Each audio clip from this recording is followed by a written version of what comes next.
नमस्कार, मैं सुनील कुहीकर शंखनाद न्यूज चैनल के विशेष मुलाकात इस कार्यक्रम में आप सभी का स्वागत करता हूं। आज के इस कार्यक्रम में हमारे साथ श्री विराग पाचपोर जी उपस्थित है।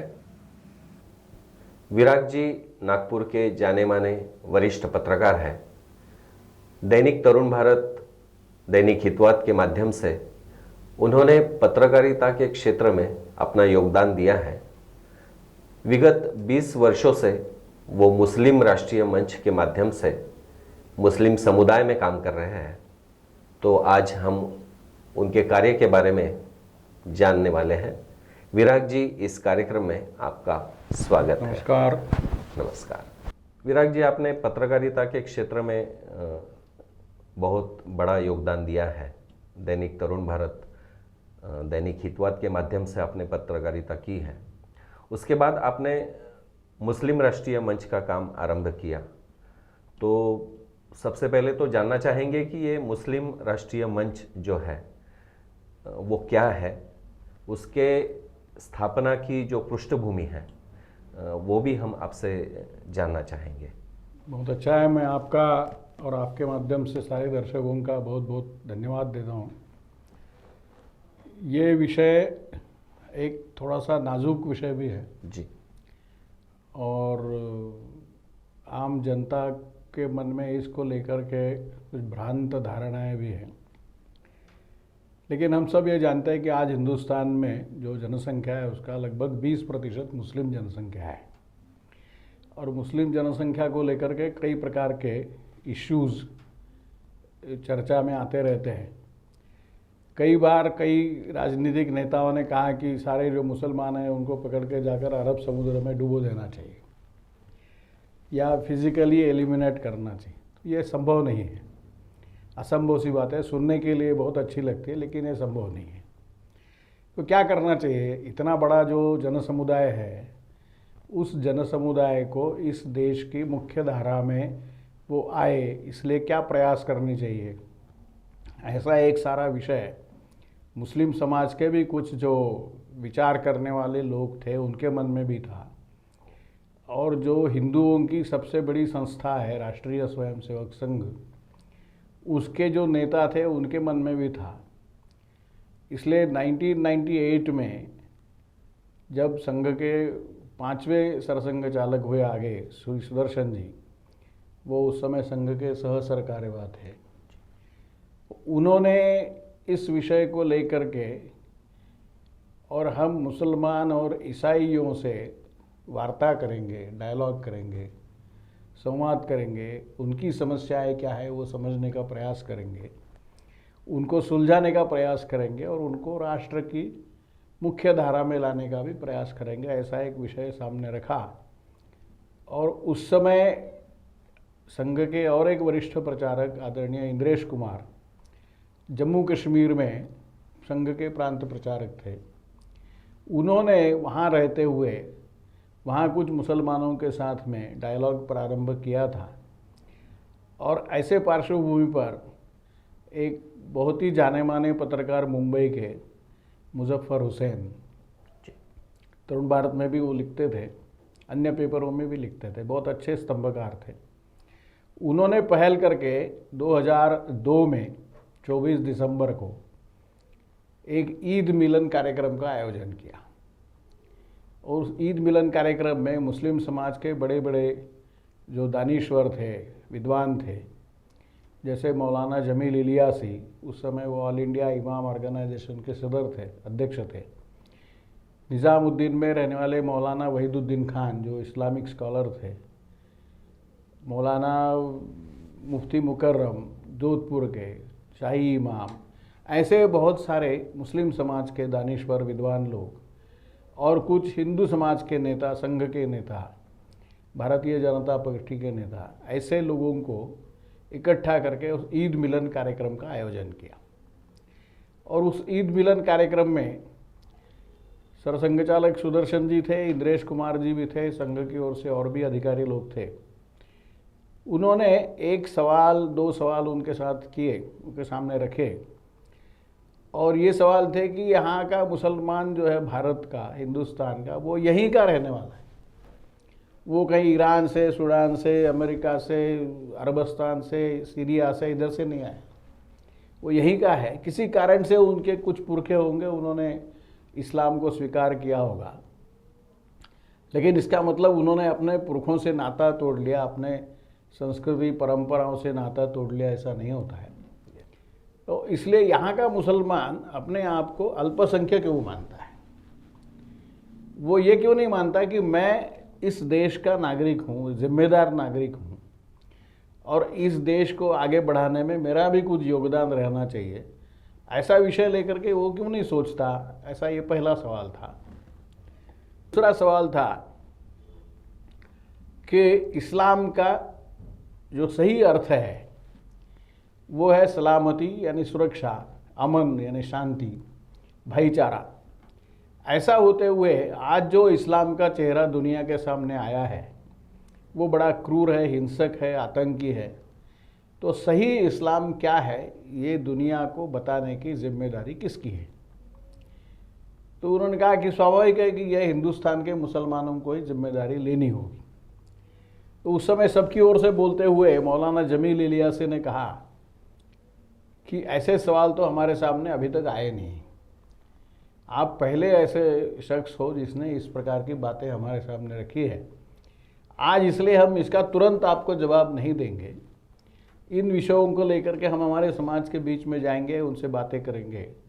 इस बीच में अपनी मुलाकातें भी होती रहेगी और फिर उचित समय पर हम आपको इसका जवाब दे सकते हैं। तो 2006 में इसका जवाब मिला। 2006 में अजमेर में मुस्लिम राष्ट्रीय मंच और सर्वपंथ समादर मंच, ऐसे दो संगठनों की ओर से एक सम्मेलन का आयोजन किया गया था, जिसमें देश भर से लगभग 2-2.5 हज़ार मुस्लिम्स इकट्ठा हुए थे। ये सब इसमें थे, अपने मौलाना जमील इलियासी भी थे, वहीदुद्दीन खान भी थे, बाकी लोग भी थे, सुदर्शन जी भी थे, इंद्रेश कुमार जी भी थे, और सिख, जैन, बौद्ध धर्म के पंथों के बड़े लोग भी थे। उसमें बोलते हुए मौलाना जमील इलियासी ने इस विषय पर ध्यान आकर्षित करते हुए कहा कि कुछ साल पहले हमारे सामने ये सवाल सुदर्शन जी ने रखे थे और मैंने उनको ऐसा कहा था कि सवालों का हम आपको बाद में जवाब देंगे। आज वो सवालों का मैं जवाब देने जा रहा हूँ। उन्होंने कहा कि जब हम इस विषय को लेकर के हम गए हमारे समाज में, तो पहली रिएक्शन तो ये थी कि आप किन लोगों के साथ जा रहे हो? ये आरएसएस के लोग तो मुसलमानों के दुश्मन हैं, ये खा जाएंगे, आपको जिंदा नहीं रखेंगे।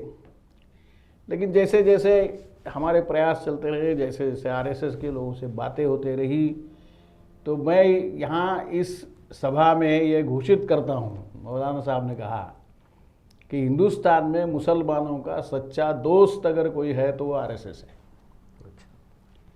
और ये जो सुदर्शन साहब बैठे हैं बाजू में हाथ दिखा करके, उन्होंने कहा कि ये कौमी एकता के आलम बरदार है, torch bearer of communal harmony, communal unity.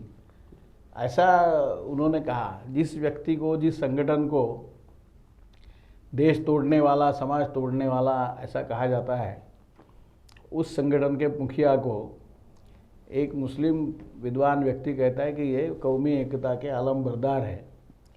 तो मैं समझता हूँ कि एक बड़ा क्रांतिकारी परिवर्तन इस प्रयास के कारण आया। और फिर 2007 में एक बड़ा कार्यक्रम हमने देश भर में लिया, लेकिन उसके पहले, उस समय तो ऐसा था कि अटल बिहारी वाजपेयी की सरकार थी, इसलिए लोगों को लगा कि हो सकता है कि सत्ता के कारण भी ये सारे इकट्ठे जुड़े होंगे मुस्लिम्स। अब 2004 में सरकार चली गई, तो मुस्लिम मंच का क्या होगा? तो हमने कहा कि मुस्लिम मंच का काम तो चलता रहेगा, वो बंद नहीं होगा। और सोनिया गांधी के कांग्रेस पार्टी की सरकार जब आई तो उन्होंने बहुत सिस्टमैटिकली प्रयास करके इंद्रेश कुमार जी को कहीं ना कहीं किसी आतंकी कारनामे में फंसाने के लिए बड़ी कोशिश की। कोई भगवा आतंकवाद के नाम से, कहीं हिंदू आतंकवाद के नाम से। और मालेगांव, अजमेर दरगाह या समझौता एक्सप्रेस में जो घटनाएं हुई उसमें, और हैदराबाद की जामा मस्जिद में, उसमें इंद्रेश कुमार जी को कहाँ फंसाया जा सकता है, ताकि ये जो मुस्लिम संगठन नया शुरू हो रहा है, खड़ा हो रहा है, उसके कारण हमारी जो मुस्लिम वोट बैंक है वो कहीं हमारे हाथ से छिटक ना जाए, इस प्रकार का विचार उन्होंने किया। लेकिन आश्चर्य इस बात का लगा मुझे भी कि जब इंद्रेश जी को इन्वेस्टिगेशन के लिए बुलाया गया था एनआईए ने, तो लगभग 1000 के ऊपर मुस्लिम कार्यकर्ता एनआईए के ऑफिस के बाहर बैठे थे दिन भर इंद्रेश जी के समर्थन में, और उनको कुछ धक्का लगाया तो हम ये ठीक नहीं होगा परिणाम इसका, ऐसा करके वो, इसलिए इतना प्रेशर था और इंद्रेश जी के समर्थन में सारे मुसलमान आ गए थे। ये एक बड़ा अजीब सा दृश्य उस समय दिल्ली के लोगों ने देखा। मुस्लिम राष्ट्रीय मंच के कार्य पे तो हम बात करेंगे ही। सवाल ऐसा है कि इस देश में हमेशा से हिंदू और मुस्लिम ये दो गुट की तरह लोग इन दोनों समूहों की तरफ देखते हैं। अंग्रेज़ों ने भी इस संदर्भ में ऐसा ही काम किया है कि ये दोनों गुट अलग अलग ही रहे हमेशा के लिए, ताकि वो राज कर सके।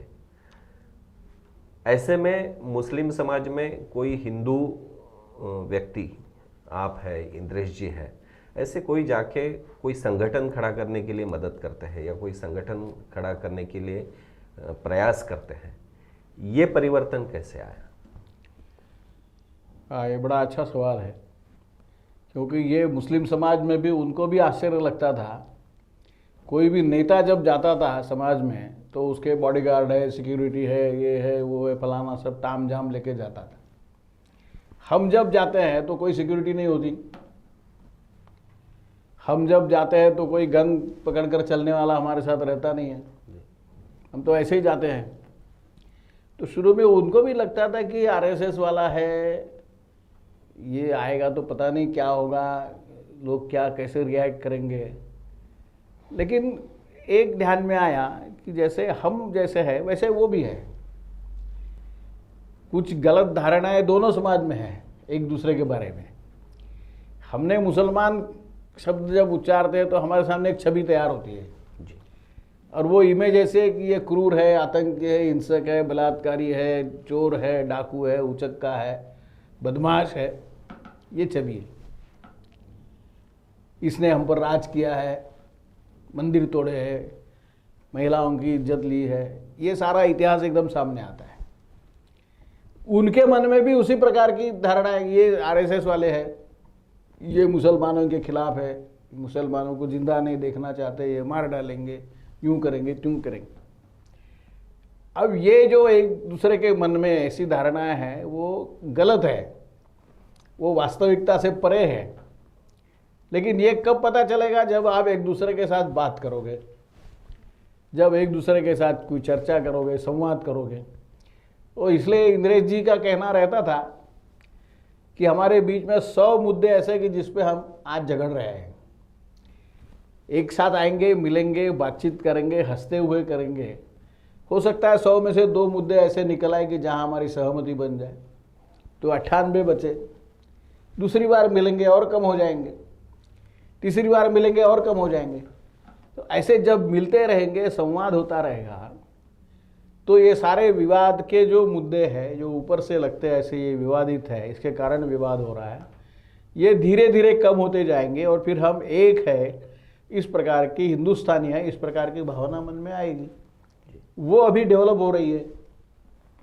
मुस्लिम समाज में भी ऐसा लग रहा है कि जैसे मैं अभी कुछ दिन पहले असम में गया था, तो 600 मुसलमानों के बीच में वहाँ एक भाषण था मेरा ही उस कार्यक्रम में। तो वहाँ एक और बीजेपी के एक नेता आए हुए थे, वो भी हिंदू थे।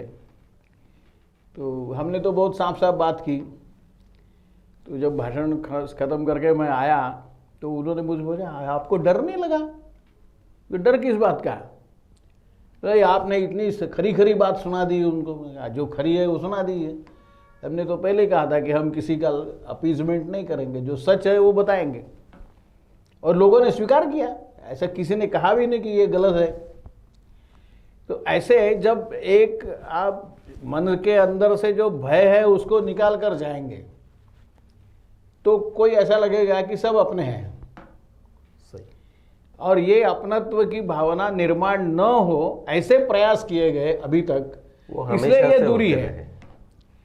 इसलिए ये दूरी रह गई है। इस दूरी को पाटना, इस दूरी को ख़त्म करना, और हम एक है, हम एक हिंदुस्तानी है, भारतीय है, इस प्रकार के भावना को जगाना, ये मुस्लिम राष्ट्रीय मंच के सारे कार्यक्रमों का प्रयास है। जैसा आपने कहा कि दोनों गुटों में फूट हमेशा बनी रहे, ऐसे प्रयास अंग्रेज़ों ने किए, बाद में स्वतंत्रता के बाद हमारे राज्यकर्ताओं ने भी ऐसे प्रयास किए। आपने जब मुस्लिम राष्ट्रीय मंच का काम शुरू किया, या इस संगठन का काम जब भी शुरू हुआ, वो जो शुरुआत की परिस्थिति थी वो कैसी थी? बहुत आसानी से आपका स्वीकार हुआ, कई सारी विपदाओं का सामना करना पड़ा, क्या चित्र था? ऐसा है कि कोई भी जब नया काम शुरू होता है तो वो सरलता से लोगों को एक्सेप्ट नहीं होता है। लोग पहले तो उसको उपेक्षा की नज़र से देखते हैं कि ये क्या है नया, 4 दिन चलेगा बंद हो जाएगा।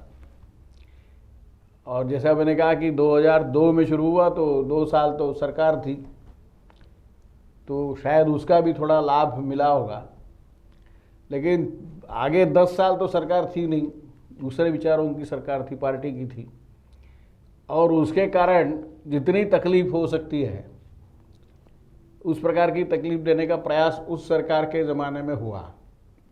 अच्छा। जो मैंने कहा शुरू में कि इंदिरा जी के ऊपर झूठे इल्ज़ाम लगा करके उनको किसी ना किसी आतंकी घटना से जोड़ करके इस सारे संगठन के इस प्रयोग को ख़त्म करना, ये एक प्रयास बहुत ऊपर के स्तर से चला था। भगवान की कृपा से वो सफल नहीं हुए, वो बात अलग है, लेकिन ये प्रयास चला। और इसलिए लोग भी शुरू में जो आरएसएस को लेकर के भ्रांत धारणाएं उनके मन में भी थी, उसको लेकर के भी लोगों के मन में शंकाएं थी कि हम जाएं कि नहीं इसके साथ में। लेकिन जब ऐसे डायलॉग्स बढ़े जगह जगह पे, और डायलॉग्स के कारण जो सारे भ्रांतियाँ थी वो धीरे धीरे दूर होने लगी, तो लोग जुड़ते गए। 2005 में पुणे में हमने एक मुस्लिम महिला सम्मेलन लिया, ऑल इंडिया लेवल का। उसमें पहली बार ये 3 तलाक का मुद्दा आया, और हमने उसका जम करके विरोध किया कि 3 तलाक ये अमानवीय है, कुरान के अंदर इसका कोई उल्लेख नहीं है, और ये कहा है कि ये खुदा को सबसे नापसंदीदा गुनाह है। गुनाह तो है ही, सबसे नापसंदीदा है, तो क्यों करना? तलाक देना है तो बोतल को दो, बीवी को क्यों देते हो? ये विषय आया 3 तलाक के खिलाफ जागरण करने का, और उसका लॉजिकल एंड हमने 2015 में जब फिर से एक अखिल भारतीय मुस्लिम महिला सम्मेलन लिया अजमेर में, इसमें 7,500 मुस्लिम महिलाएं उपस्थित थी। उसमें एक बड़ा प्रस्ताव पारित करके फिर उसकी प्रतियां सब सरकार को इधर उधर गई। सुप्रीम कोर्ट में भी ये विषय आया, और कोर्ट के कहने से सरकार ने कानून बना करके इसको अपराध के श्रेणी में ला के रखा। तो ये देश के 8.5 करोड़ मुस्लिम बहनों के लिए बहुत सुकून का विषय था जी। उनको एक बहुत बड़ी राहत इसके कारण मिली। और उसमें हुआ ये कि जो मुस्लिम पर्सनल लॉ बोर्ड नाम की संस्था है, जिसका कोई स्टैट्यूटरी सैंक्शन नहीं है, ये मुस्लिम पर्सनल लॉ बोर्ड के एक पुराने सदस्य, वो इस मुद्दे पर मुस्लिम लॉ बोर्ड के रुख के विरोध में खड़े हुए और मुस्लिम मंच के साथ आकर मिले। अच्छा। ये एक बड़ा नया इस प्रकार का विषय था, और यूएन ने, मुस्लिम मंच ने इस जो कैंपेन को चलाया उसकी दखल भी ली। अच्छा। तो हमारे लिए ये भी एक नया क्रेडिट हमारे इसमें था, उपलब्धि रही। एक उपलब्धि रही कि एक कैंपेन, एक सामाजिक इशू को लेकर के, जिसका कुरान में उल्लेख नहीं है, जो खुदा को सबसे नापसंद गुनाह है, उसके खिलाफ हमने आंदोलन चलाया, कैंपेन चलाया, और उस कैंपेन के परिणाम स्वरूप इस प्रकार का कानून देश में बना। ये हमारे लिए एक बहुत बड़ी उपलब्धि उसमें रही है। जी। मुस्लिम राष्ट्रीय मंच की जो शुरुआत है, ऐसा कहा जाता है कि मुस्लिम समाज में से ही कोई बंधु सामने आए और उन्होंने ही ऐसे किसी संगठन की आवश्यकता की बात आपके सामने रखी और बाद में ये संगठन की शुरुआत हुई। तो वो शुरुआत जो है उसके बारे में कुछ बताइए। शुरू के बारे में मैंने बताया, जैसे उस कार्यक्रम में जो 24 दिसंबर का कार्यक्रम है उसमें ये लगभग तय हुआ था कि इस प्रकार का एक संगठन मुस्लिम समाज के अंदर भी जो सामाजिक सुधार के तरफ ध्यान देगा जी। इसलिए मुस्लिम राष्ट्रीय मंच का जो बेसिक कंसेप्ट है, कैरेक्टर है, वो एक सामाजिक सुधार आंदोलन, जी। सोशल रिफॉर्म मूवमेंट ऐसा है। मुसलमानों ने मुसलमानों के लिए मुसलमानों के द्वारा चलाया गया संगठन, ये उसका संगठन का स्वरूप है। और इसलिए आज जो सारी व्यवस्था संगठन की बनी है उसमें जो हमारे संगठन में प्रेसिडेंट, सेक्रेटरी वगैरह ऐसी सिस्टम नहीं है। हमने एक नई सिस्टम लाई जिसका संयोजक या कन्वेनर सिस्टम है। जी। राष्ट्रीय स्तर से लेकर के जिला स्तर तक ये सारे संयोजक हैं। आज राष्ट्रीय स्तर पे हमारे 13 संयोजकों की एक टीम है, जिसमें से 10-11 तो मुसलमान हैं, एक आध दो हमारे जैसे हिंदू उसमें हैं, लेकिन क्षेत्र स्तर के, प्रांत स्तर के, जिला स्तर के सारे मुस्लिम कार्यकर्ता हैं। 325 से अधिक जिलों में आज मुस्लिम राष्ट्रीय मंच की शाखाएं हैं, इकाइयां हैं, और लगभग 10 लाख 15 लाख मुसलमानों से किसी ना किसी कारण से संपर्क ये हमारे कार्यकर्ताओं ने इस्टेब्लिश किया है। ऐसे 2-3 उपक्रम हमने लिए, उसमें से 1-2 के बारे में बताऊंगा। जी। 2006 में एक विश्व मंगल गो ग्राम यात्रा निकली थी और गो हत्या बंद हो इस देश में, इस विषय को लेकर के। तो हमने भी सोचा कि इसको लेकर के कुछ काम करना चाहिए। तो मुस्लिम राष्ट्रीय मंच ने एक हस्ताक्षर अभियान चलाया, गो हत्या बंद होनी चाहिए, इसको कितने मुसलमानों का समर्थन है वो हस्ताक्षर करें। तो 10.5 लाख मुसलमानों ने हस्ताक्षर किए। अच्छा। कि हमको ये मंजूर नहीं है, ये गो हत्या बंद होनी चाहिए। एक हमारे उत्तर प्रदेश के मौलाना थे, मौलाना वहीदुद्दीन अंसारी चतुर्वेदी। अच्छा। हाँ, तो उनका आग्रह रहता था कि मेरा नाम चतुर्वेदी है जी। तो उन्होंने कहा कि कुरान में जो पहला बड़ा अध्याय है सूरा, वो गाय को समर्पित है। अच्छा। सूरा है बकर, उसका नाम है। बकर अरबी में गाय को कहते हैं, तो गाय को समर्पित है। और उसमें मनुष्य के जीवन में जो जो कठिनाइयाँ आती है, उन कठिनाइयों से कैसे डील करें, उनके ऊपर कैसे निजात पाए, इसकी मार्गदर्शन है।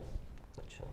और पैगंबर साहब ने भी ये कहा है कि गाय का गोश्त ये रोग कारक है, लेकिन उसका दूध और घी ये आरोग्यदायी है, उसका सेवन करना चाहिए, गोश्त नहीं खाना चाहिए। ये पैगंबर साहब ने भी कहा है। तो ऐसे सारे दाखले देकर के जब ये विषय लोगों के सामने लाया तो उनको भी अपील हुआ कि हाँ ऐसा तो कहा है, नहीं कहा तो ऐसा नहीं। तो एक तो ये विषय आया कि गोहत्या शुरू कैसे हुई। तो जब आक्रमणकारी आते हैं, दूसरे देश पे आक्रमण करते हैं, उनका ये प्रयास रहता है कि जो विजय, जो हमारे ऐसे लोग हैं जिस देश को हमने जीत लिया है, वहाँ के लोगों के मन में एक ग्लानि का भाव भरा जाए, एक सेल्फ डिफिटिस्ट मेंटालिटी तैयार की जाए। वो कैसे हो सकती है? तो वो जिन प्रतीकों को मानते हैं उन प्रतीकों पर आघात करो। जी। हम गाय को मानते हैं तो गाय को आघात करो, महिलाओं को सम्मान मानते हैं तो उनको आघात करो, मंदिर हमारे लिए बहुत पूज्य है, अच्छे अच्छे स्थान है, श्रद्धा के स्थान है, उनको आघात करो। ऐसे करके जो जीत समाज है, जो जिनको उन्होंने जीत लिया है, उस समाज का मनोबल तोड़ने के लिए इस प्रकार के कार्यक्रम, इस प्रकार के उपक्रम जो जीतने वाले लोग होते हैं वो करते हैं। अंग्रेज़ों ने भी किया, मुसलमानों ने भी किया, लेकिन वो शासक थे। आज जो मुसलमान हिंदुस्तान में है वो शासक नहीं है, वो यहीं का है, यहीं के लोगों के बीच में से वो मुसलमान हुआ है, इसलिए उसकी परंपराएं भी हमारी परंपराओं के एक जैसी है। ये समझा करके गो हत्या से उनको बाजू रखना। हमारे मुस्लिम मंच के एक एडवोकेट सिराज कुरैशी हैं, सुप्रीम कोर्ट में एडवोकेट है। उन्होंने, महाराष्ट्र सरकार ने एक बार ईद के समय 12,000 बैलों के कत्ल करने की अनुमति दी थी। तो सारा जो मांस है वो दुबई वगैरह ये सारा इंपोर्ट होना था, एक्सपोर्ट होना था। हमारे इन सिराज कुरैशी साहब ने एक इंटरवेंशन लगा दिया कोर्ट में, अच्छा और 12,000 बैलों की जान बच गई। अच्छा। वो मारे नहीं जाए। उसी प्रकार हमारे और कार्यकर्ता है फैज़ खान, रायपुर के हैं, प्रोफेसर थे पॉलिटिकल साइंस के, अब पूर्ण समय मंच का काम करते हैं। गो प्रकोष्ठ जो हमारा मंच का है उसके वे नेशनल कन्वेनर हैं।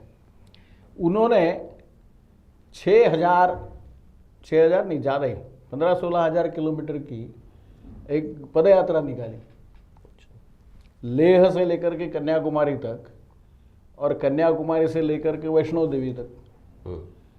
उस पद यात्रा में 2.5 साल का समय लगा।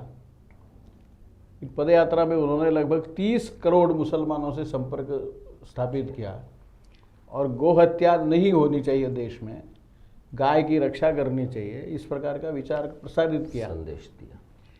एक हमने मुस्लिम गोपालकों का सम्मेलन लिया। अच्छा। यानी ये कल्पना है कि मुस्लिम गोपालक कितने होंगे, गाय पालने वाले हैं, गौशाला चलाने वाले हैं, छोटे मोटे और डेयरी चलाने वाले। ऐसे हमको आश्चर्य लगा, 10,000 मुसलमान आए थे मेवात में, हरियाणा में। अच्छा। और आजकल ये एक ट्रेंड बन गया कि किसी गौशाला को जाकर के गाय दान करो, मुसलमानों की ओर से।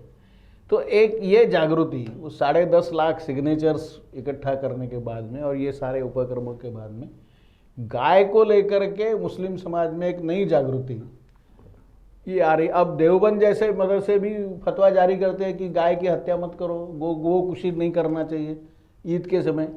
ये परिवर्तन आया ना। आज तक जो मुसलमान ये मानता था कि गाय काटना उसका अधिकार है, धार्मिक अधिकार है, आज उसकी सर्वोच्च संस्था देवबंद भी ये सोचती है कि गाय की कुर्बानी नहीं देनी चाहिए। और मक्का में जो मुसलमानों का पवित्र स्थान है, आज तक 1400 साल के इस्लाम के इतिहास में वहाँ गाय की कुर्बानी नहीं हुई है।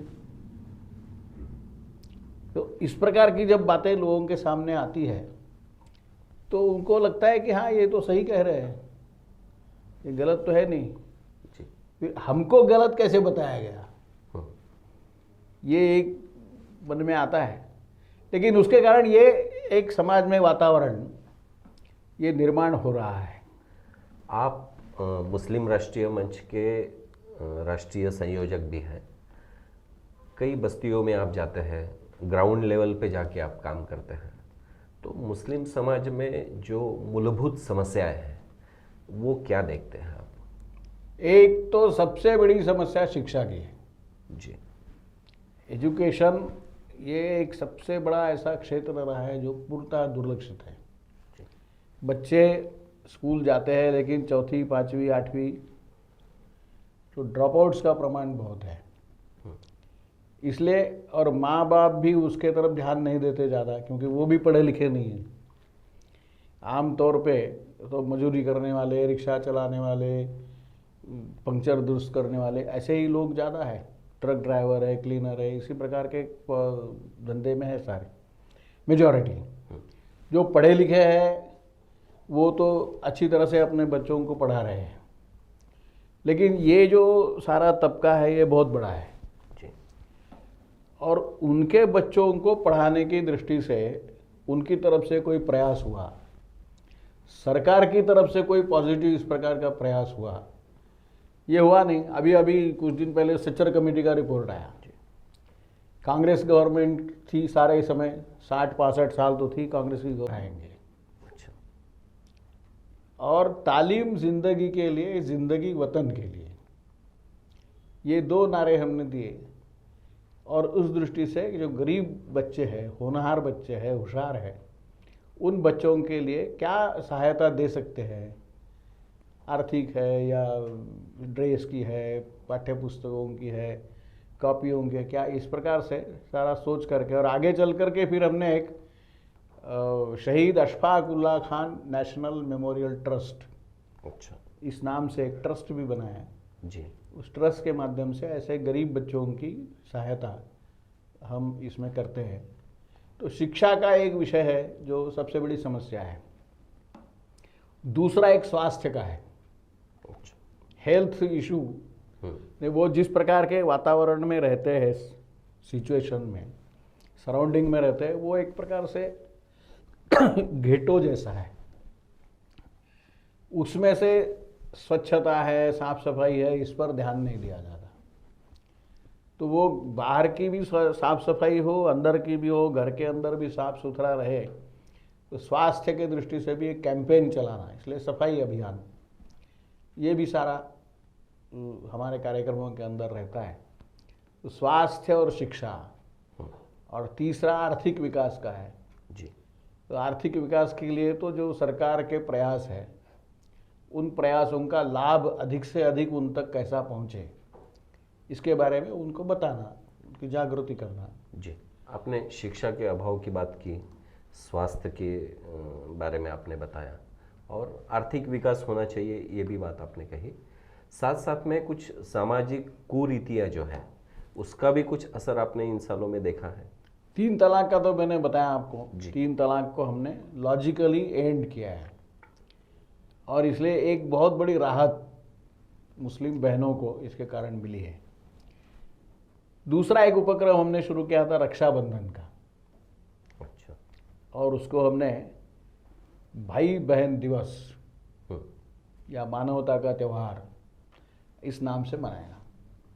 आज वो हिंदुस्तान में कई जगह ये मुस्लिम राष्ट्रीय मंच की ओर से रक्षाबंधन का सार्वजनिक कार्यक्रम होता है, जिसमें मुस्लिम बहनें आती है, हिंदू बहनें भी आती है, मुस्लिम भाई भी आते हैं, हिंदू भाई भी आते हैं, एक दूसरे को राखी बांधते हैं। ये पहले चित्र दिखता नहीं था, ये अब दिखने लगा है, और इतने उत्साह से आते हैं कि हमको आश्चर्य लगता है, पूरा हाथ राखियों से भर जाता है, जगह नहीं रहती राखी बांधने के लिए। तो इस प्रकार का एक बड़ा उत्साह, इसमें समाज में हम एक है, भाई बहन हैं एक दूसरे के, इस भावना को बढ़ावा देने के लिए इस उत्सव का एक बहुत बड़ा उपयोग हमने कर लिया था। उसी प्रकार जब रमज़ान शुरू होते हैं, रोज़े शुरू होते हैं, तो रमज़ान के महीने में वृक्षारोपण करना, रमज़ान के महीने में थोड़े समाज जागृति के काम करना, फिर वो जो उनका आता है उत्सव शब-ए बारात, शब-ए बारात में कब्रिस्तान की सफाई करना। अच्छा। कब्रिस्तान में वो लोग जाते हैं दुआ करने के लिए अपने पुरखों के लिए। तो हमने ये भी कहा है कि हमारे वो भी पुरख हैं जिनके बलिदान के कारण हमको स्वतंत्रता मिली, आप और हम खुले हवा में सांस ले रहे हैं, तो उनके लिए भी हमें प्रार्थना करनी चाहिए। तो अपने पुरखों के लिए जैसी प्रार्थना करते हैं, वैसे हमारे वो भी पुरखे हैं जो देश के लिए शहीद हुए, उनके लिए भी हमने और प्रार्थना करनी चाहिए, दुआ करनी चाहिए। तो एक नई रीति, नया रिवाज मुस्लिम समाज में शुरू हुआ कि वो पुरखे हैं, ये भी पुरखे हमारे हैं।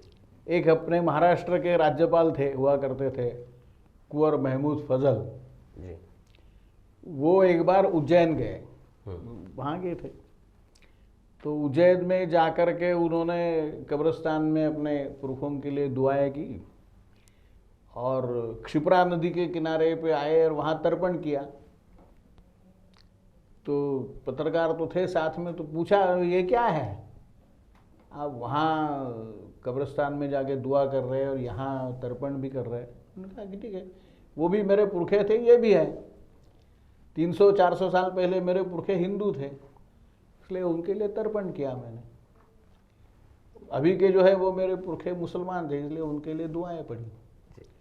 ये इतना आसान है, लेकिन ये जो समझेगा उसके लिए हमारा प्रयास ये है कि लोग ये समझें कि पुरखे एक है, संस्कृति एक है, वतन एक है। इसलिए हमने कहा कि यहाँ का मुसलमान जब बाहर जाता है हज करने के लिए, तो वहाँ उसकी पहचान क्या होती है? मुसलमान के नाते नहीं होती, भारतीय क्या? वहाँ उसकी पहचान हिंदू के नाते होती है। ये हिंदू मुसलमान है, हिंद से आया हुआ है, तो पहचान तो वतन से है। इसलिए वतन महत्व का है। और कुरान में भी कहा है हुब्बुल वतनी निस्फुल ईमान, यानी वतन से मोहब्बत ये आधा ईमान है, बाकी सारे आधे ईमान में आते हैं। लेकिन जो वतन से ही मोहब्बत नहीं करेंगे तो आधे ईमान से वंचित रह जाएंगे। तो इसलिए वतन से मोहब्बत करना, ये एक विषय भी हमने इसमें जोड़ दिया है। बहुत सारे विषयों का जिक्र आपने किया। एक प्रश्न यह है कि ये काम को, इस संगठन को, जिस समुदाय के लिए वो संगठन खड़ा हुआ है, उस समुदाय से रिस्पांस कैसा है? बहुत अच्छा रिस्पांस, अच्छा। हमारी कल्पना से परे। जैसे 20 साल में, अभी 20 साल हो रहे हैं मुस्लिम राष्ट्रीय मंच को, और हमने जो कुछ कार्यक्रम किए उसमें कुछ प्रमुख कार्यक्रमों में से एक अभी 23 जुलाई को हुआ दिल्ली में, जिसका शीर्षक था आओ जड़ों से जुड़े। अच्छा, let's connect with the roots. या अब ऐसे कार्यक्रम में हमने ये सोचा था कि 400 450 तक संख्या आएगी। प्रत्यक्ष में जब रजिस्ट्रेशन हुए सारे वहाँ पे कार्यक्रम स्थल पे, तो 750 के ऊपर हुए, और 50 एक लोग तो ऐसे ही आए थे जो बाद में खड़े थे बाहर। तो हॉल में जगह नहीं थी, 500 लोगों के बैठने की व्यवस्था थी हॉल में। कुछ लोग नीचे बैठ गए सीढ़ियों पर, कुछ लोग खड़े रहे। 800 के लगभग लोग आए थे, और सब मेरा यूनिवर्सिटी के वाइस चांसलर्स थे, अपने नागपुर यूनिवर्सिटी के भी एहसन पठान साहब वो भी थे, और कश्मीर यूनिवर्सिटी के रजिस्ट्रार आए थे, अलीगढ़ मुस्लिम यूनिवर्सिटी के थे, जामिया मिलिया से थे, जामिया हमदर्द से थे, नहीं जो भी ऐसी नामचीन यूनिवर्सिटीज़ है मुसलमानों की, उनके सारे यूनिवर्सिटीज़ के वाइस चांसलर थे, रजिस्ट्रार थे, प्रोफेसर्स थे, डॉक्टर थे, ऐसे इंटेलेक्चुअल क्लास के, और ऐसे बाकी सारे लोग उसमें थे। और उन्होंने वहाँ एक स्वर में ये कहा कि हमारी जो जड़ें हैं वो हिंदुस्तान में है, हम परंपरा से हिंदू हैं, वतन से हिंदुस्तानी हैं, और इसलिए हमारी पहचान जो है वो हिंदुस्तानी है। जी। अब ये एक नया परिवर्तन था। भारत का मुसलमान अपने आप को इस वतन से, इस परंपरा से, संस्कृति से जोड़ करके हम हिंदुस्तानी हैं ये कह रहा है। ये एक नया परिवर्तन मुस्लिम राष्ट्रीय मंच के कारण दिखाई दे रहा है। जी, आपने जब सच्चर समिति के रिपोर्ट का जिक्र किया, और स्वतंत्रता पूर्व और स्वतंत्रता के बाद का समय अगर हम देखते हैं, तो मुस्लिम समाज का जितना विकास होना चाहिए था उतना नहीं हुआ, ये तो सच्चाई है। तो क्या हम मान सकते हैं, या आप मानते हैं कि ये राजनीति का एक मोहरा बनाया गया इस समाज को? कुछ हद तक तो बिल्कुल कह सकते हैं। ऐसा हुआ कि 1857 का जो युद्ध हुआ स्वतंत्रता का, उसमें हिंदू और मुस्लिम दोनों हिंदुस्तानी बनकर लड़े। वो अलग अलग आइडेंटिटीज़ लेकर नहीं लड़े थे। और ये जब अंग्रेज़ों के ध्यान में विषय आया, तो उन्होंने ये सोचा कि ये दोनों अगर एक रहते हैं भविष्य में, तो यहाँ राज करना हमारे लिए मुश्किल होगा जी। इसलिए इन दो समुदाय में फूट डालो। और उन्होंने बड़ी चालाकी से मुसलमानों के लिए स्वतंत्र मतदार संघों की मांग को मान्य करते हुए और फूट डालने का कार्यक्रम शुरू किया। 1906 में मुस्लिम लीग बनी उनके आशीर्वाद से ढाका में। और आगे चल करके हम देखते हैं कि उन्होंने मुसलमानों के मन में ये भर दिया था कि तुम यहाँ के शासक थे हमारे आने के पहले, और इसलिए आप शासक बनने चाहिए हम जब यहाँ से जाएंगे। हिंदुओं के मन में ये भर दिया कि देखो मुसलमान आपके साथ आने के लिए तैयार नहीं है, आप उनको अपने साथ लीजिए, आप दोनों के झगड़े आपस के जब खत्म होंगे तब हम आपको स्वतंत्रता देकर चले जाएंगे, हमको इस देश में ज़्यादा समय रहना नहीं है।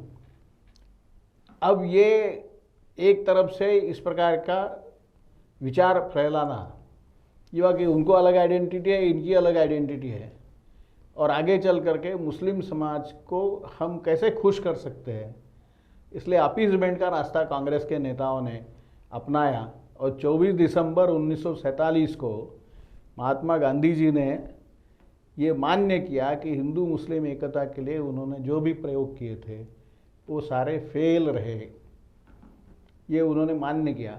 फिर भी 47 के बाद भी जो सरकारें आई, उन्होंने मुसलमानों के वोट बैंक की चिंता ज़्यादा की, मुसलमानों के प्रगति की चिंता नहीं की, और इसलिए उनकी जो लीडरशिप थी उसको अपने हाथ में रखते हुए उनके माध्यम से ये सारा समुदाय हमारे साथ में कैसा रहेगा, इसका ही प्रयास उन्होंने किया। इसलिए आज उनकी परिस्थिति इस प्रकार की रही कि आम मुसलमान ये कटा हुआ गरीबी में, हलाकी में जीवन जी रहा है जी। और ये इसके लिए पूर्ण रूप से कांग्रेस सरकार जिम्मेदार है। इसका प्रूफ सचर कमेटी का रिपोर्ट है। विराग जी, आपने बताया था कि MRM जो है वो मुस्लिम समुदाय के विकास हेतु काम करने वाला एक संगठन है। दूसरी तरफ MIM भी है, वो भी मुस्लिमों के लिए ही काम कर रहा है। तो दोनों में क्या अंतर आप देखते हैं? MIM जैसी जो संस्थाएं हैं जी, वो सही मामले में देखा जाए तो मुसलमानों के हित में काम नहीं करती है, वो एक नेता के हित में काम जरूर करती है। वो एक राजनीतिक दल है सर, राजनीतिक दल ही है वो, और इसलिए एक मुस्लिम आइडेंटिटी को उभर कर सामने ला करके उस पर राजनीति करने का उनका सारा प्रयास रहता है। उनके किसी भी कार्यक्रम में जनगण मन नहीं होता, उनके किसी भी कार्यक्रम में भारत माता की जय के नारे नहीं लगते। MRM के मुस्लिम कार्यक्रम में राष्ट्रीय लगते हैं? मंच के कार्यक्रम में शुरुआत वंदे मातरम से होती है, एंड जनगण मन से होता है, भारत माता की जय के नारे लगते हैं। ये अंतर है। ये जो परिवर्तन है वो लाने में जो सफलता आपको मिली है, उसके पीछे के कारण क्या आप देखते हैं? एक कारण यही है, मुसलमानों को जो हमने सही बातें बताई जी, और जो उनके समझ में आए इस प्रकार से बताए। जैसे कश्मीर का एक उदाहरण लिया, कश्मीर के लेकर के मुस्लिम राष्ट्रीय मंच ने एक कैंपेन चलाया 2010 से। उस कैंपेन का नाम था हम हिंदुस्तानी, जम्मू कश्मीर हिंदुस्तान का। हुआ ऐसे कि मनमोहन सिंह सरकार ने एक 3 सदस्यीय कमेटी बनाई थी। प्रफुल्ल जो ये थे टाइम्स ऑफ इंडिया के एडिटर थे, उनके अध्यक्षता में वो कमेटी ने जो रिपोर्ट सरकार को दी उसमें ये कहा था कि जम्मू कश्मीर को और अधिक स्वायत्तता देनी चाहिए। 370 के कारण तो स्वायत्तता एक प्रकार से थी उनके पास में, तो उसके खिलाफ मुस्लिम राष्ट्रीय मंच ने आवाज़ उठाई और देश भर में इस हम हिंदुस्तानी, जम्मू कश्मीर हिंदुस्तान का इस विषय को पहुंचाया, आम मुसलमान तक पहुंचाया। और उनके जो हस्ताक्षर अभियान हमने लिए थे उसमें 8.5 लाख मुसलमानों ने 370 और 35A के खिलाफ हस्ताक्षर दिए। उसमें 70,000 मुसलमान जम्मू कश्मीर के थे। उन्होंने भी कहा था कि हमको नहीं चाहिए। और ये सारा हस्ताक्षरों का गट्ठा लेकर के जब हम उस समय के राष्ट्रपति थे प्रणब मुखर्जी, उनको निवेदन देने के लिए जब गए 2013 में, तो उनको भी आश्चर्य लगा। इस 8.5 लाख मुसलमान नहीं चाहते 370 रहे कश्मीर में, ये हमारे लिए न्यूज़ है। हमने सोचा ही नहीं था कभी ऐसा कि इतने मुसलमान इसके खिलाफ होंगे। तो उन्होंने होम मिनिस्ट्री को चिट्ठी लिखी इस विषय को लेकर के, और ये भी लिखा है कि कश्मीर के बारे में कोई पॉलिसी डिसीजन अगर लेनी है तो MRM का क्या मानना है, क्या राय है, ये ध्यान में लेना चाहिए, पूछा जाए, ये पूछा जाए।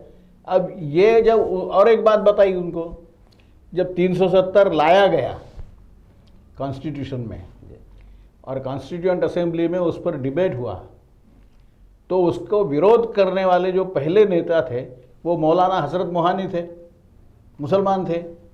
उनके साथ उनके 6 साथी थे, वो भी मुसलमान थे, उन्होंने विरोध किया। उसमें तो RSS ने विरोध नहीं किया था, उसमें तो जनसंघ BJP था ही नहीं। तो प्रणव दा को जब ये बताया हमने तो उनको भी मालूम नहीं था। लाइब्रेरी से संदर्भ निकाल करके देखा, हाँ हाँ ठीक है, बिल्कुल ठीक, ऐसे उन्होंने किया था। तो मुसलमानों की ओर से विरोध हुआ 370 का, 35A का। ये जब बात सामने आई और इतना बड़ा हस्ताक्षर अभियान उसके ऊपर चला, देश भर में सभाएं हुई मुसलमानों की, उसके कारण वो 370 और 35A हट गया। तो ये और एक क्रेडिट था। तीसरा एक क्रेडिट हमने लिया राम जन्मभूमि जैसे इशू पे।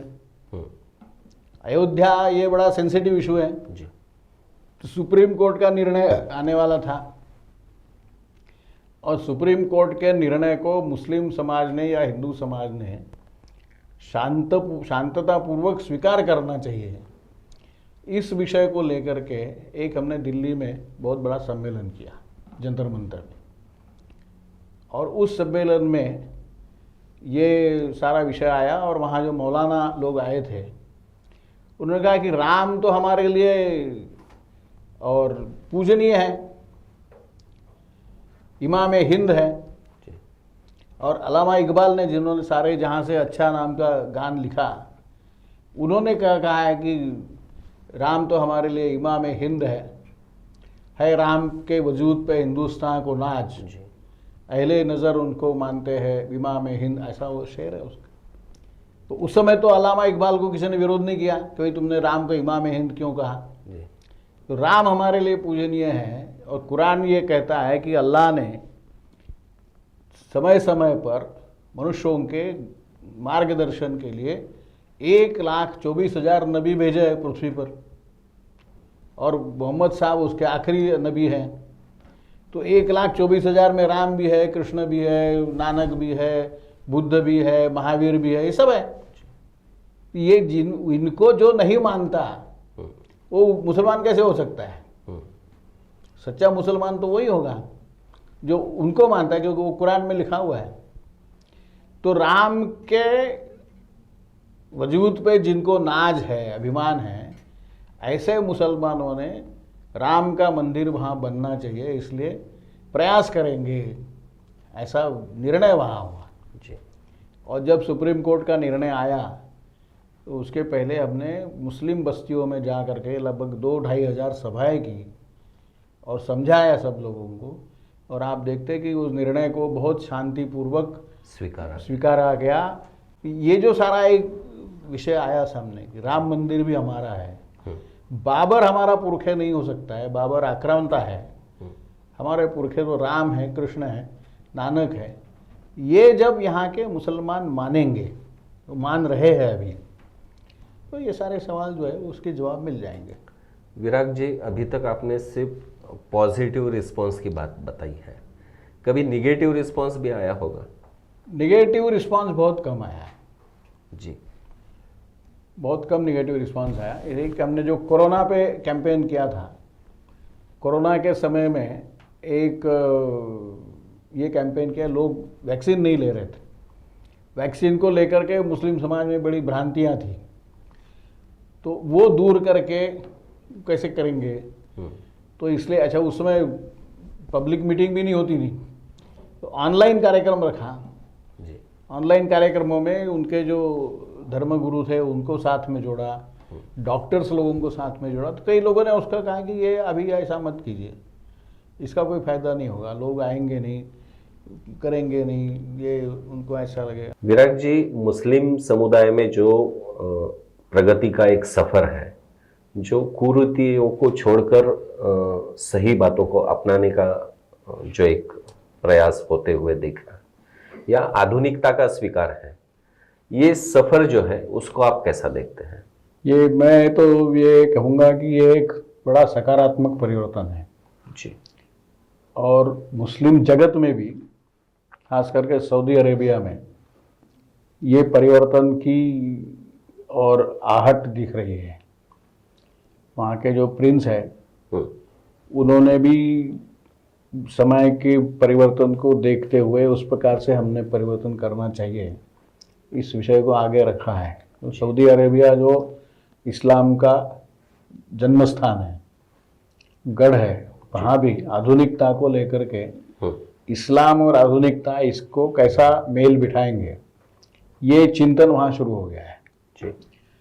हिंदुस्तान के मुसलमानों में भी इस प्रकार का एक चिंतन शुरू हुआ है, और ख़ास करके हिंदू और मुसलमान, ये दोनों समुदायों के बीच में एक अच्छा समन्वय किस प्रकार से बैठ सकता है, ताकि दोनों मिलकर के इस देश को एक नई ऊंचाई पर ले जाएं, आत्मनिर्भर भारत बनाएं। इस प्रकार का एक कार्यक्रम, इस प्रकार का एक लक्ष्य, इसको कैसे हासिल करेंगे, ऐसा भी एक विषय यहाँ के मुसलमानों के मन में भी आ रहा है।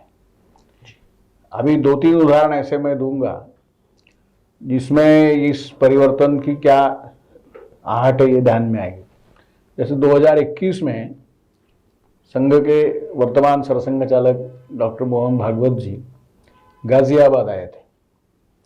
एक दिल्ली यूनिवर्सिटी में एक इस्लामिक स्कॉलर है, उन्होंने, ख्वाजा इफ्तिखार अहमद, उन्होंने एक पुस्तक लिखी, meeting of minds, A bridging initiative, ऐसे उस पुस्तक का नाम है। उसमें संघ और मुसलमान, आरएसएस और मुसलमान, इनके बीच में डायलॉग की प्रक्रिया कैसी आरंभ होनी चाहिए, इस पर बहुत बल उन्होंने दिया। 20 साल तक उनका रिसर्च रहा है इस विषय में जी। और 20 साल के रिसर्च के बाद उन्होंने वो पुस्तक लिखी। उस पुस्तक के प्रकाशन के लिए भागवत जी आए थे वहाँ गाजियाबाद में, और उस प्रकाशन कार्यक्रम में जो उनका भाषण हुआ, उसमें उन्होंने 2 बातें कही। उन्होंने कहा कि हिंदुस्तान में रहने वाले सब लोगों का डीएनए एक है, और इसलिए मेडिकली भी हम एक वंश के हैं। और फिर उन्होंने कहा कि हिंदू मुस्लिम यूनिटी, ये कहना निरर्थक इसलिए है कि हम मुसलमान को अलग नहीं मानते। यूनिटी के लिए 2 यूनिट्स की जरूरत है, हम एक ही मानते हैं, इसलिए यूनिटी की बात यहाँ पे व्यर्थ है। तो ये हुआ।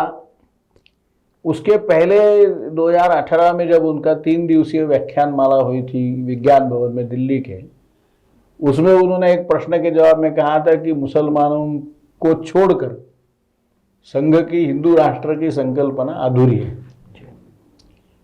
फिर जब कोरोना आया और ये फैला गया कि भाई ये तबलीग जमात के कारण कोरोना फैला है देश भर में, और फिर उसका सारा टारगेट जब मुस्लिम समाज होने लगा, तो अप्रैल में उन्होंने जो देश को उद्बोधन किया ऑनलाइन, उसमें उन्होंने कहा कि एक समुदाय के एक घटक के कारण अगर कुछ होता है तो उसके लिए सारा समुदाय जिम्मेदार है, ऐसा कहना गलत है। तो ऐसे सारे जो उनके वक्तव्य रहे, उनका मुस्लिम समाज में बहुत अच्छा स्वागत हुआ। यानी लगभग 1000 के आसपास लोगों ने उनके ऊपर लेख लिखे समाचार पत्रों में, और वो सारा इकट्ठा करके हमने भगवत जी को प्रेजेंट भी किया कि ये आपके जो आपने कहा था उस पर ये रिएक्शन है मुस्लिम समाज। बड़े बड़े लोगों ने कहा, वाइस चांसलर्स ने लिखा, वकीलों ने लिखा, डॉक्टरों ने लिखा, सोशल एक्टिविस्ट ने लिखा, रिलीजियस लीडर्स ने लिखा, और सबने वेलकम किया उसको। एक भी ऐसा नहीं मिला कि जो इसको वेलकम नहीं कर रहा है जी। और अभी जो वहाँ गए, मौलाना इलियासी के मदरसे में गए दिल्ली में, और बाद में वहाँ जाकर बच्चों से भी उन्होंने बात की, तो ये एक सकारात्मक संदेश, एक पॉजिटिव मैसेज मुस्लिम समाज में जा रहा है, और उनको ये लग रहा है कि हमको जानबूझकर अभी तक इनसे दूर रखा गया। हमने इनके साथ मिलना चाहिए, हमने इनको समझना चाहिए, और जब इनको समझेंगे तो हमारी बहुत सी समस्याएं अपने आप दूर हो सकती हैं। इसलिए मुस्लिम राष्ट्रीय मंच का जो काम चला, उस काम के करीब बहुत लोग आ रहे हैं। जैसे अभी हमको आश्चर्य हुआ कि लक्षद्वीप से भी वहाँ के लोगों ने कहा कि हमको मुस्लिम राष्ट्रीय मंच का काम शुरू करना है। लक्षद्वीप तो समुद्र में है, दूर है जी। असम के अंदर मुस्लिम राष्ट्रीय मंच का काम है, मणिपुर के अंदर है, गोवा गुजरात से लेकर के असम, मणिपुर, और कश्मीर से लेकर के नीचे कन्याकुमारी और लक्षद्वीप, केरल तक, सब राज्यों में मुस्लिम राष्ट्रीय मंच का काम है। मंच के कुछ कार्यकर्ता बीच में रेशिमबाग के संघ कार्यालय में भी दिखे। कुछ लोगों ने बीच में सरसंघ चालक जी डॉक्टर मोहन भागवत जी की भी मुलाकात की है। तो क्या आरएसएस और एमआरएम का कोई आपस में संबंध है? ऐसा है कि एमआरएम ये कोई आरएसएस का फ्रंट ऑर्गेनाइजेशन नहीं है जी। ये बात बिल्कुल स्पष्ट रूप से मैं कहना चाहता हूँ। एमआरएम एक स्वतंत्र संगठन है, मुसलमानों के लिए, मुसलमानों के बीच में काम करने वाला एक समाज सुधार आंदोलन, इस प्रकार का उसका स्वरूप है। अच्छा काम है और संघ अच्छे काम को, समाज में जितने अच्छे काम चलते हैं उनको जहाँ तक हो सके उनकी जो क्षमता रहती है उसके आधार पे वो सहायता करते हैं, समर्थन भी देते हैं। लेकिन इसका मतलब ये ओन्ड बाय आरएसएस ऐसा नहीं है। तो इसलिए ये दोनों अलग संगठन हैं, अलग समुदाय में काम कर रहे हैं, भारतीय समुदायों में काम कर रहे हैं जी। और एक दूसरे को पैरेलल है ऐसा मानकर चलना चाहिए। किंतु संघ के कार्यकर्ताओं के साथ मुस्लिम राष्ट्रीय मंच के कार्यकर्ताओं के मिलना जुलना संबंध ये होता है। दूर से खड़े रहकर देखने वालों को आरएसएस का काम बहुत जल्दी समझ में नहीं आता, उसकी वजह से बहुत सारी भ्रांतियां भी होती हैं। तो मुस्लिम समाज में जो भ्रांतियां हैं तो आरएसएस के बारे में, तो वो भी आपने अनुभव की होगी, तो उसमें कोई परिवर्तन आप देखते हैं? बहुत परिवर्तन आया है। हम उनको ये कहते हैं कि आप जो पढ़ते हैं उस पर मत जाइए जी।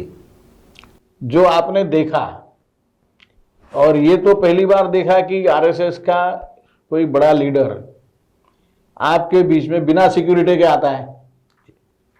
उसको ये डर नहीं है, वो आप पर भरोसा करके आता है और आप भी उसको उचित सुरक्षा और सारा देते हो। तो ये तो नया परिवर्तन है।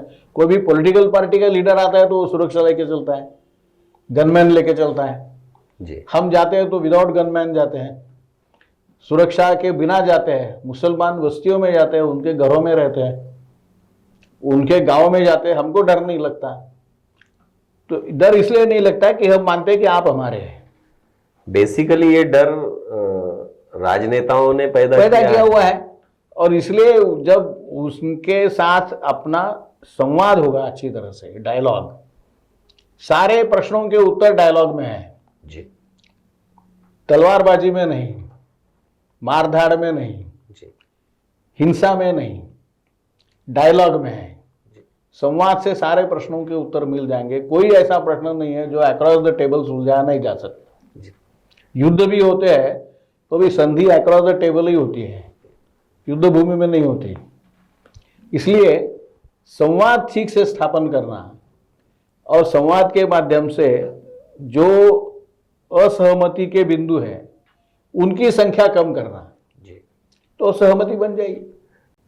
विराग जी, एक आखिरी सवाल आपसे है कि मुस्लिम राष्ट्रीय मंच का जो कार्य है उसकी आने वाले दिनों में दिशा कैसे रहेगी? एक तो टारगेट ये है कि मुस्लिम समाज का उत्थान हो जी। मुस्लिम समाज में शिक्षा, स्वास्थ्य, आर्थिक विकास ये ठीक ढंग से हो। और दूसरा, मुस्लिम समाज का योगदान देश को बड़ा बनाने में, देश को आत्मनिर्भर बनाने में, देश को विश्व गुरु के स्थान पर ले जाने में मुस्लिम समाज का भी योगदान रहे। ये इस प्रकार के दो उद्देश्यों को लेकर के मुस्लिम राष्ट्रीय मंच काम कर रहा है और ये दिशा और लक्ष्य ये दोनों ही बहुत उचित है, बहुत सामयिक है और मुस्लिम समाज में इसको लेकर के बहुत बड़ी उत्सुकता भी है, पार्टिसिपेशन का भाव भी है। बड़ी मात्रा में उनका पार्टिसिपेशन इसमें होता रहेगा, ऐसा हमारा विश्वास है। जी विराग जी, आपसे बात करते हुए बहुत हर्ष हो रहा है। ये बातचीत आगे भी शुरू रहे ऐसा ही लग रहा है, लेकिन समय को ध्यान में रखते हुए कहीं ना कहीं हमको रुकना पड़ेगा। आप शंखनाद न्यूज़ चैनल के इस प्रोग्राम में हमारे निमंत्रण पर उपस्थित हुए, मैं आपको बहुत बहुत धन्यवाद देता हूँ। नमस्कार, आपको भी बहुत बहुत धन्यवाद।